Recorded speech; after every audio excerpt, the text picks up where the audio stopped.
The first shadow, July 1992. It began on a sweltering July night in 1992.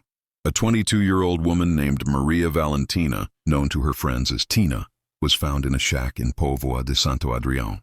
The scene was unlike anything the Portuguese police had ever seen. Tina hadn't just been killed, she had been surgically dismantled. The coroner, a man who had performed over 40,000 autopsies, stood over her and whispered that he had never seen such perfect brutality. No blood spray, no struggle, just a silent clinical removal of internal organs. The killer hadn't used a knife, he used a scalpel. The pattern emerges. As the city tried to sleep, the Ripper was just getting started. Every victim shared the same profile. The name, all three confirmed victims were named Maria. The look, all were young, brunette, and lived on the fringes of society as prostitutes or drug addicts. The method, he would knock them unconscious with a single, practiced blow to the head. Then, with the precision of a surgeon, he would remove their heart, lungs, or liver. In January 1993, Maria Fernanda was found by railway workers. Her body had been shredded. 2 months later, Maria João was discovered. This time, the killer didn't just take one organ. He took all of them. The FBI's theory, the traveler. The Portuguese authorities were stumped. There were no fingerprints, no DNA, no hair, nothing. Desperate, they called in the FBI.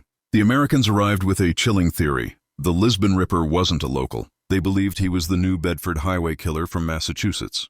Between 1988 and 1989, 11 women had disappeared in New Bedford, a city with a massive Portuguese community. The FBI suspected the killer was a Portuguese immigrant who had fled back to his homeland when the heat in America got too high. He was a ghost crossing the Atlantic, bringing his scalpels with him. The final mystery. The killings stopped as abruptly as they began.